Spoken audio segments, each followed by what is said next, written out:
Hello, everyone. Welcome back to the RationalInvestor.com's Daily Brief Recap. It is Tuesday, 14th of April. Wow, can you believe how quickly April has passed here?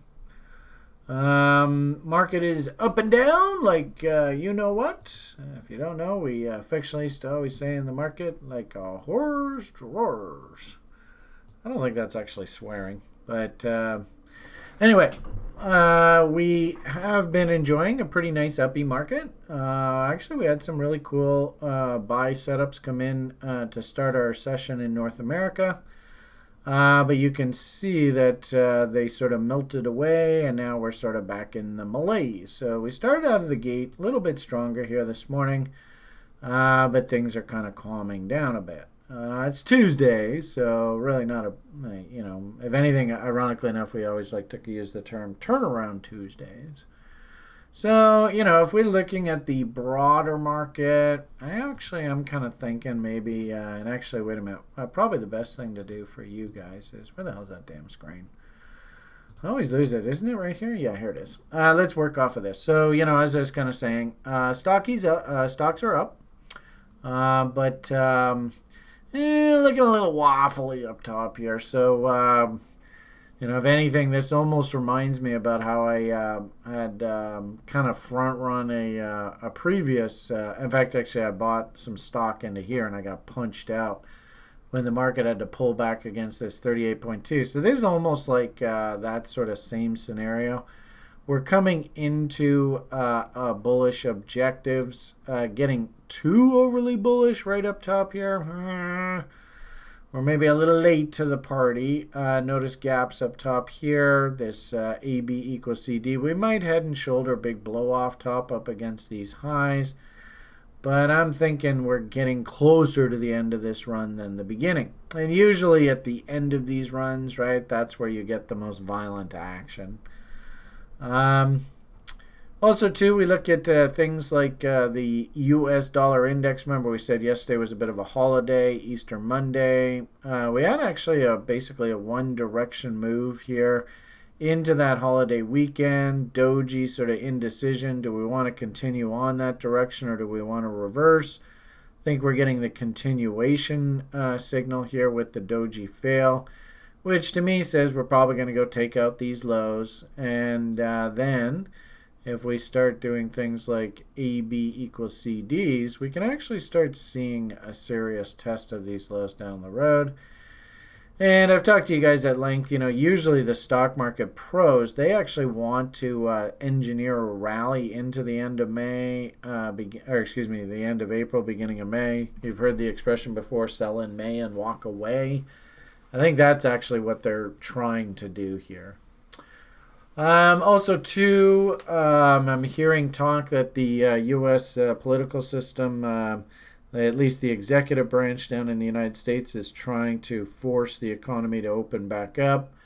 What I'm worried about here is sort of that, everything's business, everything's fine, business as usual. They take the stock market up into late April, early May, sell in May and walk away. We know our BTC halving event's coming up early May. We'll get to that conversation in a bit. But I'm a little worried that they're going to take it up here, and this is way too far, too fast. This is not what historical bottoms look like in the stock market. I'm sorry. Right? They look like YWs. Kind of like the Bitcoin chart. If you go and look at Bitcoin, I've talked to you guys at length about Bitcoin bottoms, right? They look like big, fat YWs. So this to me says too far, too fast. The guys that picked up the stuff off the bottom, they're obviously feeling pretty happy. We have a stock traders club every Tuesday night. We call it the TRISOF club. And some of the guys picked up some great trades through the past week or two. So we'll be talking about that. I think I've shown you on, I think I have like Tupperware on here somewhere that I like to show you guys. Big rooster. Way to go, dude.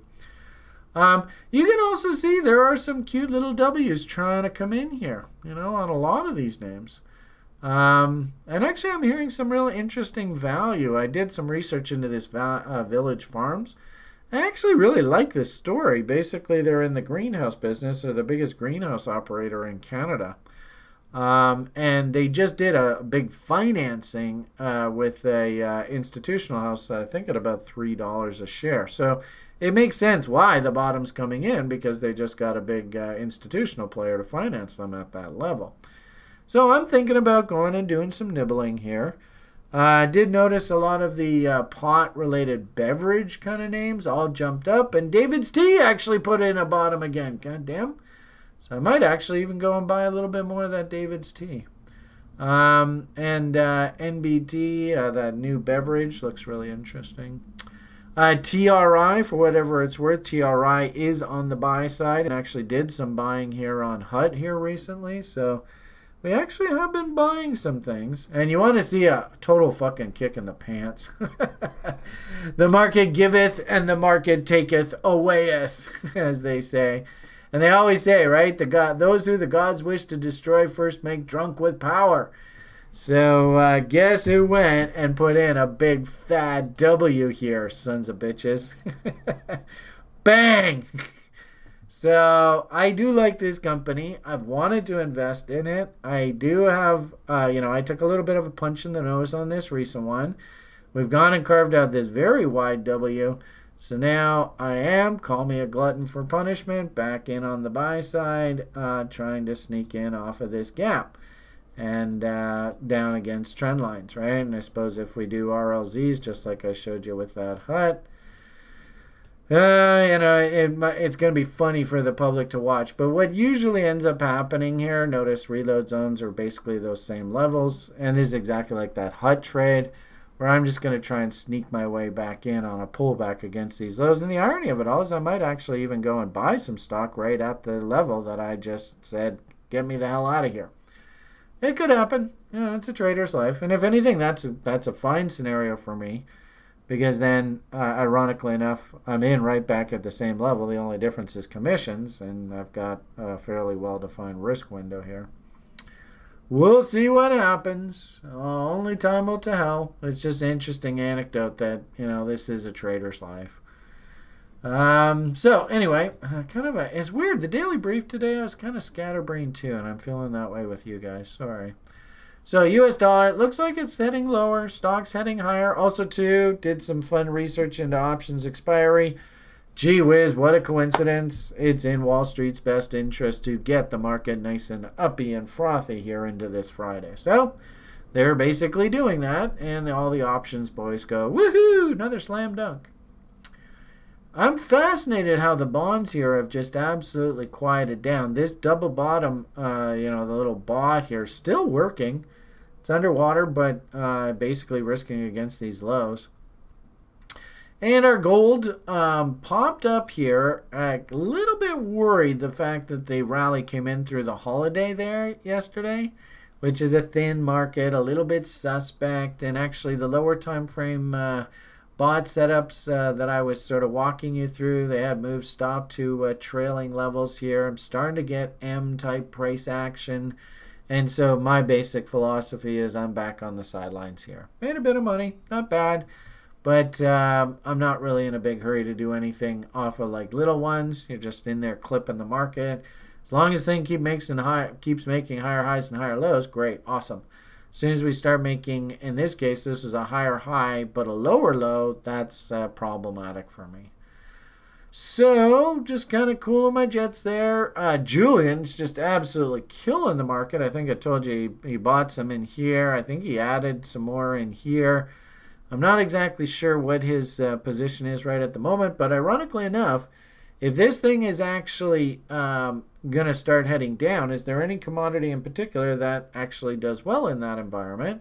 And we spent a bunch of time, I put a tweet out to this effect that I actually think, I'm not an oil bull, and frankly speaking, I don't really want to be an oil bull. You guys all know my fears, greed cycles. You all know that for next 15 years, I'm basically a commodity bear. So I'm not really interested in investing in oil anymore. I got religion there at the beginning of February, cleaned out all my oil positions. I'm not interested in oil. Having said that, if you build your trading plan to trade setups, you can actually you're asset agnostic. Just, put this, a guy that I used to work with years ago, he would take his trading card and he would actually tape it to the top of his monitor, right over top of all the information about his net profit and loss on the day, the position that he had, what market it was that he was trading. He put his card right over top of all that. All he cared about was price action. Okay, this is coming down into fib levels. We're against key lows. And sort of what I talked about with the site people today is, actually it's not such a terrible idea to think about coming in on the buy side here. And even if you get things like just a 50% bounce of this range, that's going to produce like 2-3 to 1 risk reward. So, I think this is a very interesting level, and I would actually consider this sort of like a trader's trade. And then, if we're thinking maybe the gold has exhausted itself a little bit, then maybe it makes sense that oil can find some sort of footing and start to actually have a counter trend rally.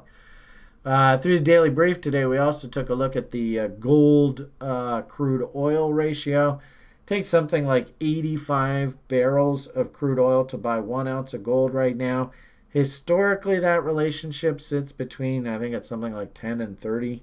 So we're pretty stretched on the gold story versus the oil story right now.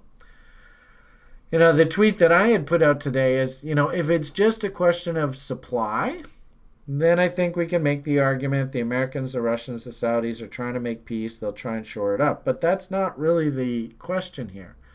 I think really the question here is what has happened to global demand. Now, if everything picks up and everything's hunky-dory and this, coronavirus goes the way of the dodo, we could probably, hold these lows and turn back up and it's business as usual. Over the short term, though, I definitely think, absolutely without a shadow of a doubt, this was actually a really powerful bearish harmonic objective. Bang, bang, bang, bang. The market actually gapped lower. You can see the counter trend rally couldn't even get back to that level. So now this gap itself is a huge resistance level. It actually will be the price objective traders will use. And if we can get a push up into here, there's going to be a ton of selling pressure at the bottom of that gap. I guess top of that gap. But I might argue the key pivot is going to be that high right there. 36.35. And what we often see with harmonics is the market actually comes up. It plays with this level again because the market really wanted to trade at this level. But, again, that's going to be resistance. Long-term trend lines you can see. It almost looks like maybe sometime into the summer we could get a rally. Well, actually, no, it's probably going to take a hell of a lot longer. But, up into this area, I think is just going to be a brick wall of resistance now. And really, that makes sense to me. I wouldn't be surprised if $40 a barrel is basically our ceiling now on crude oil for the next, 10 years. That wouldn't surprise me at all. But we'll see. Only time will tell. Remember, I always said, don't get into the business of predicting markets. Maybe somebody comes out tomorrow and says, oh, it turns out all the crude in the world's garbage. You have to throw it all out. You have to buy new crude or you can't sell it. Whatever. Woo! Crude takes off. As it stands right now, the fundamental story is horrifically bearish. So the question ultimately is there anything that's going to change the fundamental story here in the short term? And I just don't know. I really don't. Okay, so having said that, again, kind of scatterbrain presentation here for you this morning, but I hope you're getting some value out of this. Bonds hanging in there. Gold still pointing up. It hasn't technically broken down. Still looks very strong, but I just wonder whether maybe we have to back up as oil here finds a bottom, and let's see whether oil can pivot at this really key sort of trader's trade level. Stock market, I actually like to use this little Russell 2000 study to sort of tell you whether, is money actually really coming back in on the speculative side in the stock market? And I think I had sort of warned you guys before that we just made a new low here on this Russell 2000 versus the Dow. What we really wanted to see was a W, so these lows failing, that's not good. And then we had sort of dead cat bounce, whole market just jumped up there. But notice we just painted an inside bar, and actually small caps are not doing that great today. Yeah, the big caps are moving up, and if anything, that's a bad sign because what it means is People basically are not willing to take risk in the penny market, but they're willing to take risk on the big caps because the big caps are probably perceived that they're going to survive this a lot better than the small caps. Having said that, if the small caps start rolling over in earnest here, at some point the big caps will go, okay, fine, we're going to head back down. And then, of course, if we see oil break through these lows and the traders get stopped out on their trader trades, well, then that means we're heading right back down into the soup. I don't think that's the way the scenario plays out, but like I said, in these kind of markets with these kind of insane fundamental drivers, I don't know whether it's really in our best interest to actually try and predict the future. Just try and trade your setups, live with the results, rinse and repeat. Heading on, and actually there's a couple names interesting. I'm going to keep a close eye on this Bitcoin ETF that was just launched. I mean, this is crazy what they're doing here. I mean, the asset finished last Friday at 11 and change. It went zipping all the way up to 14. Did Bitcoin go up 50% in price yesterday? Well, this ETF did. I mean, this is nuts, right? And now here we are right back down. Is this a shooting star here on this ETF? I don't know.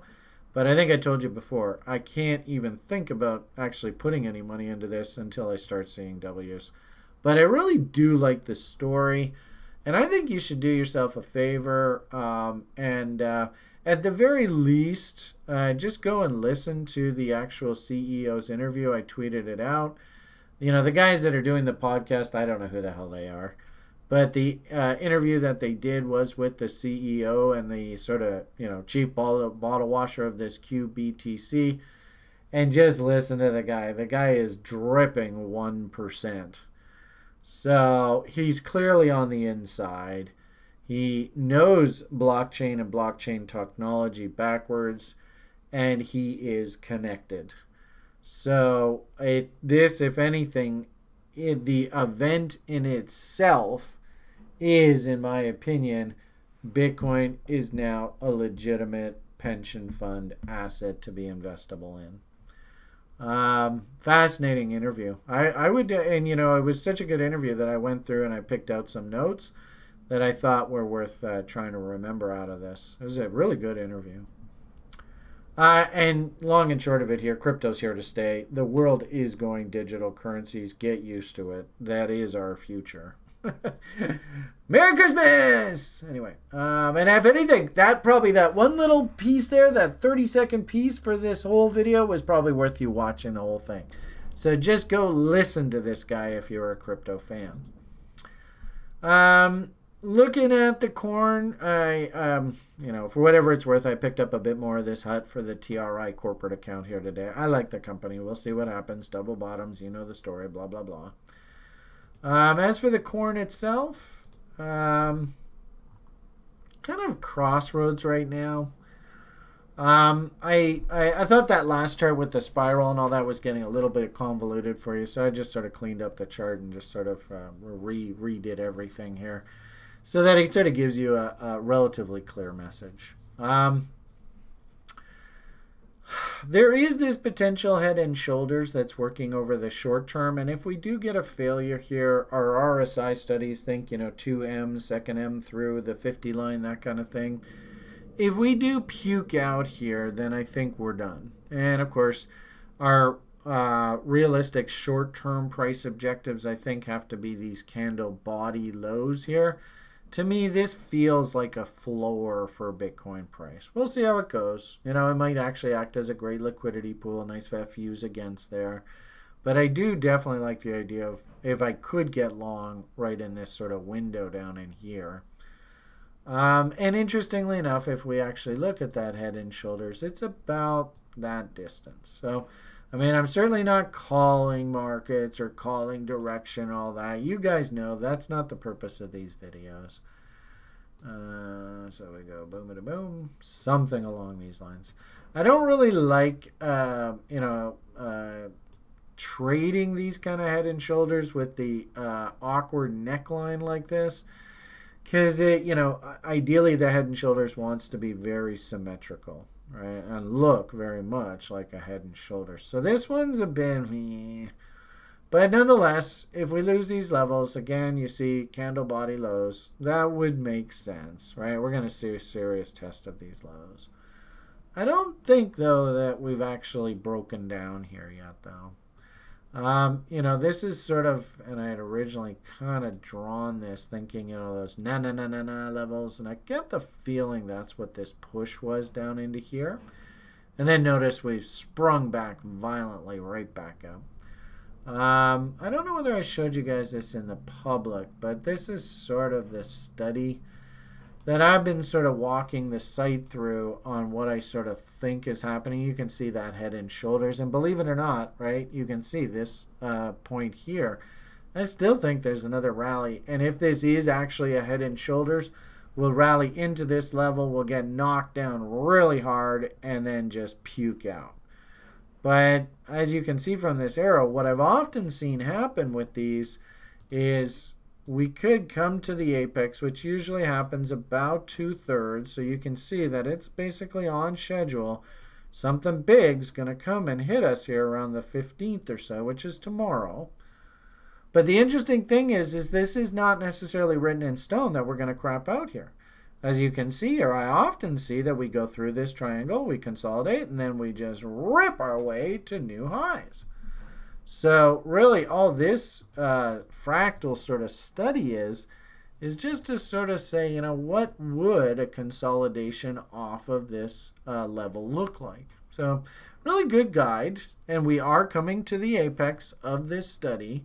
So get ready. There's going to be some volatility coming into price here over the next 24, 48 hours. As I had sort of said, that dump here, I don't know whether that really confirmed a fractal top. What I'm thinking is, you see all these nutso insano tails here. Well, we should see nutso insano tails here. And I think that's exactly what that was right there. I'm sure it sounds like a broken record. I don't have a trade right now. I wouldn't have a problem if people wanted to hedge against this being a head and shoulders, looking to try and strap on shorts up here. Somewhere around, and this is on MEX, so somewhere around 72 up to 73, 7400, something like that. And just simply risk to new highs. If we break 7500, take the hedge off, you don't have to worry. I don't mind that. That's actually not a terrible idea. But as it stands right now, I am still waiting for this consolidation to resolve itself. Interestingly enough, I still like, keep in mind, if we change this to a line chart, right, higher highs and higher lows, believe it or not, we don't actually really break down here until we start taking out these lows here. So really, this is just a big open playground. And we might just see that head and shoulders happen, big fuck you, and then it just rips right back up. Totally possible. We really only know whether this thing's actually failed in earnest if we take these lows out here. That's what I'm seeing. So, if we go back to that candle chart, I also like the idea that this bottom here set up one drive, and then and really it goes one drive, two drives, and then a third drive up into this 127, which I think is still very much on the table. And notice that's 61.8. That's our downtrend line. That's Collins Buddies sitting there. Nice liquidity pool. And, the final thought to this is that usually I've found that these Bitcoin, Litecoin, they like to rally about 20, 21, maybe 25 days ahead of the actual halvening event. So it often looks something like some big blow off top. And sometimes these blow off tops can be insane. So I have kept this crazy number on there. I don't know if it's going to hit there. Who fucking knows? But I have kept it on there just for reference.